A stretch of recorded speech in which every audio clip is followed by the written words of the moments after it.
Hi guys, and welcome back to the channel Hell Dominance. Anthony here. Please remember to like and subscribe, and also click that notification bell if you're enjoying what you're seeing and if you want to see more. In today's episode it's Super League Eve, and we'll look at the runners and riders in the first TV game of the weekend.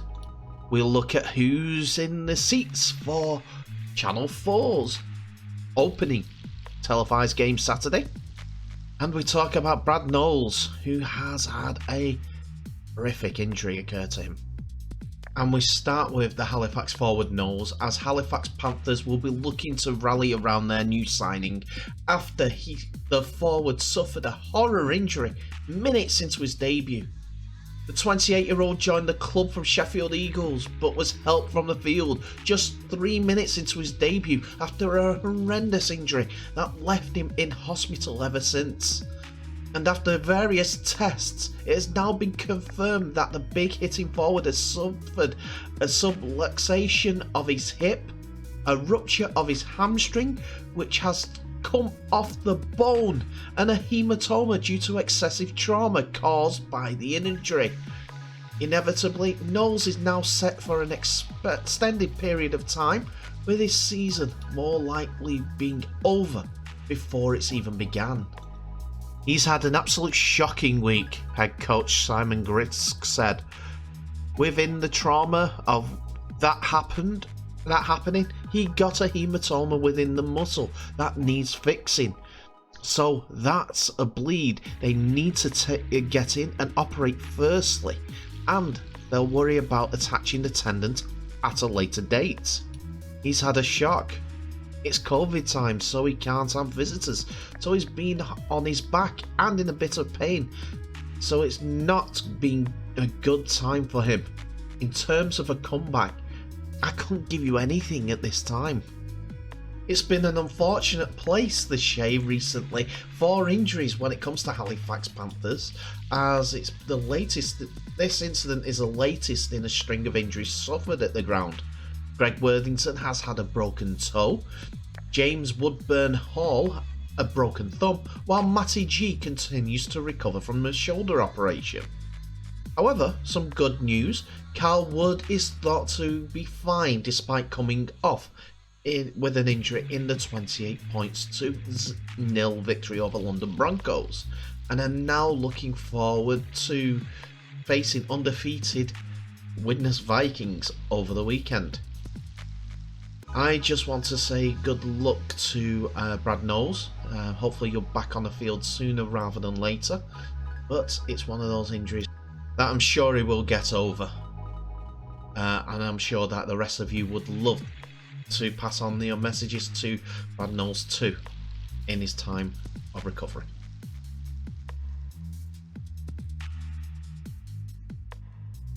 So I'm excited, it's Super League Eve, and we are getting a treat, as the final game as last season, the grand final between Saints and Catalans Dragons, is the opening weekend draw for this year's 2022 season.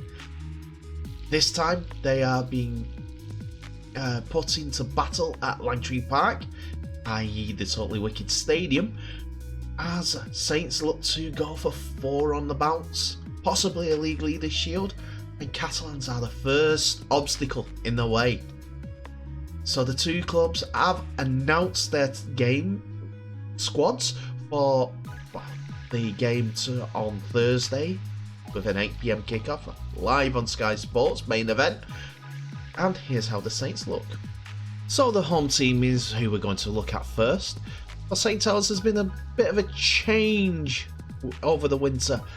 The champions bid farewell to their key players like Lachlan Lute and Theo Farge, and subsequently entrust Lewis Dodd and Jack Wellesby to take their places in the spine.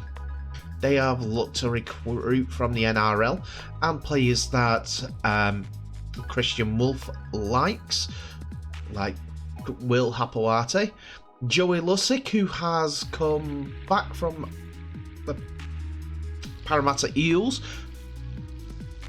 since his stay at Salford, and Curtis Suranen, who is going to be the big man up front. There are some new faces in the squad, but I'm sure that Saints will be down to putting their heads towards a serious task of winning their 4th title. So there could be debuts for Hapoate, Lusic and Suriname, who are all included in the 21-man squad, as is former Leeds man Conrad Hurrell, who could be handed a first start with Regan Grace missing out as the only injury concern for the champions. There won't be a debut for former Lee man James Bell though, despite a try-scoring appearance in Alex Walmsley's testimonial. Morgan Knowles is fit to play, having come off an end-of-season injury. But with Saints, I would propose that it's almost an as-you-were type of squad, with Will Hapoate being the replacement for Kevin Nagama as like a straight swap, a powerful, straight-running, powerful defending forward, centre. But they'll be looking at pivots like Johnny Lomax and the youngster Dodd, as well as Wellesby from the back, with Dodd taking all the kicks. Plus, they'll be expecting the late season running of players like Alex Walmsley to put shifting for when Saints go forward. This is the last opening day game for James Roby. There'll be a lot of lasts over the season, so it'll be sad to see him go as a rugby league player and a fan of England rugby league when he's been playing, but I'm sure it'll be a special season for him.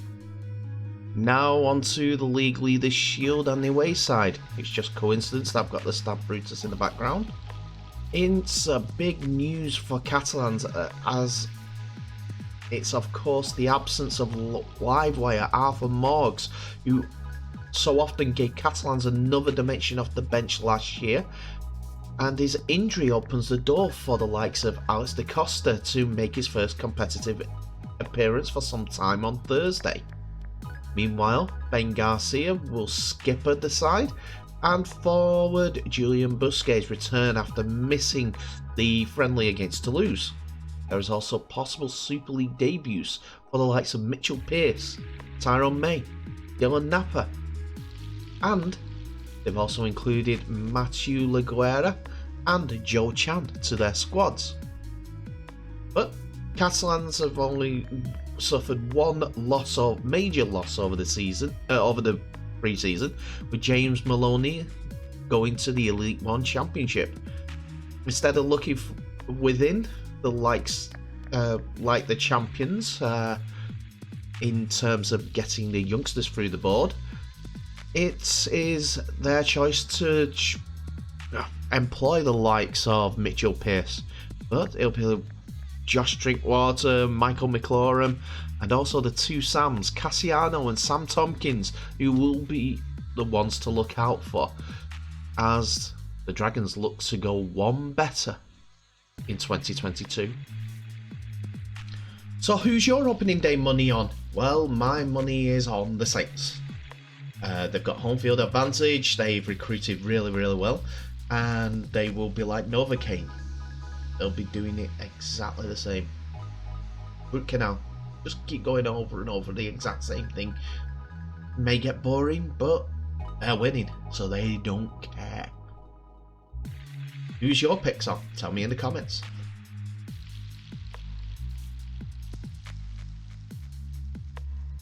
So as we creep closer towards Saturday with Channel 4's coverage, it will be the first time that a Super League fixture will be hosted on free-to-air TV in the UK. It's a 12:30 start for the Channel 4 show, and we now know who is going to be on the hot seat, the pundits, and also the commentary team for the 10 games and the 2 playoff games that Channel 4 will be showing. For most of the games, but definitely for this first game. Whilst we know that Adam Hills has been officially announced as the presenter of the Super League coverage on Channel 4. We know that the lifelong Rabbitohs fan and also Warrington Wolves physical disability rugby league player will lead the team that will cover Channel 4's coverage of the 10 games this year. He will also be joined as part of the coverage by UK TV presenter Helen Skelton, who goes by another name most of the time, Helen Skelton Myler. Yes, she's the wife of Richie Myler, the Leeds Rhinos fullback. Mark Wilson also joins the team on the microphone, as he has been doing for Premier Sports with the Championship fixtures, and has done a very good job so far, and has received a lot of plaudits from everyone on Premier Sports and social media.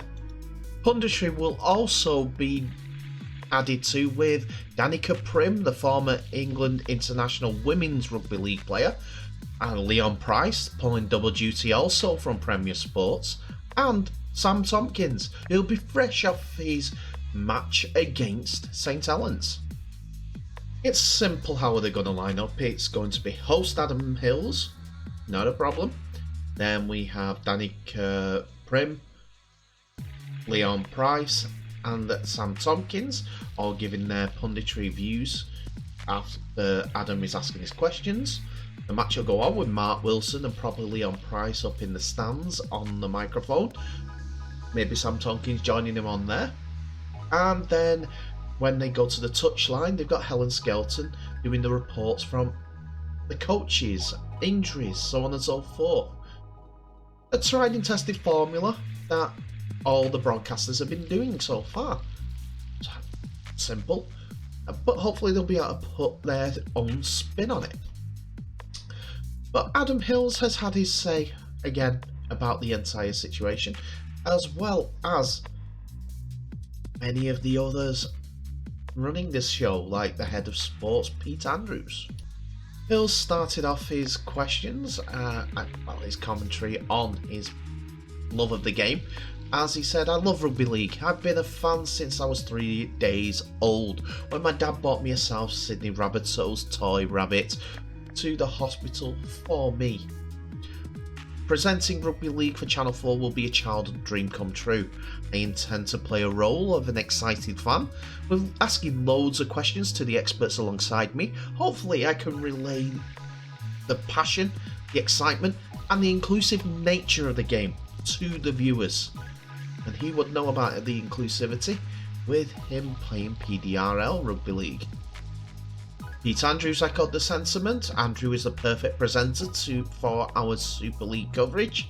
He is passionate and knowledgeable about the sport.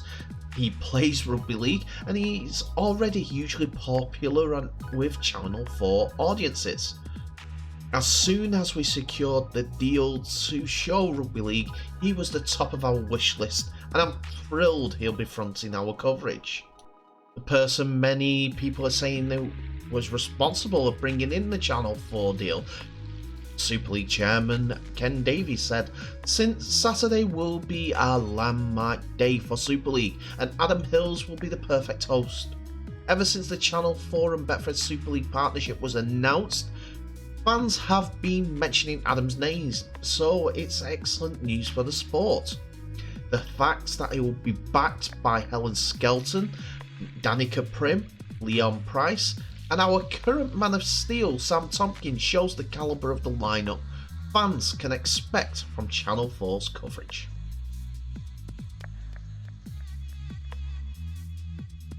So that's it for another episode, ladies and gentlemen. Thank you so much for watching. Please remember to like, subscribe, and also click that notification bell for any updates that may be coming your way. Please don't hesitate to share the video worldwide, as we are looking to grow this brand and also grow the great game of rugby league.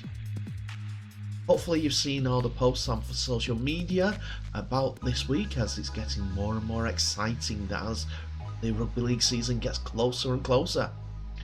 I hope you're going to be tuning in I know I will be, and I'll be enjoying it.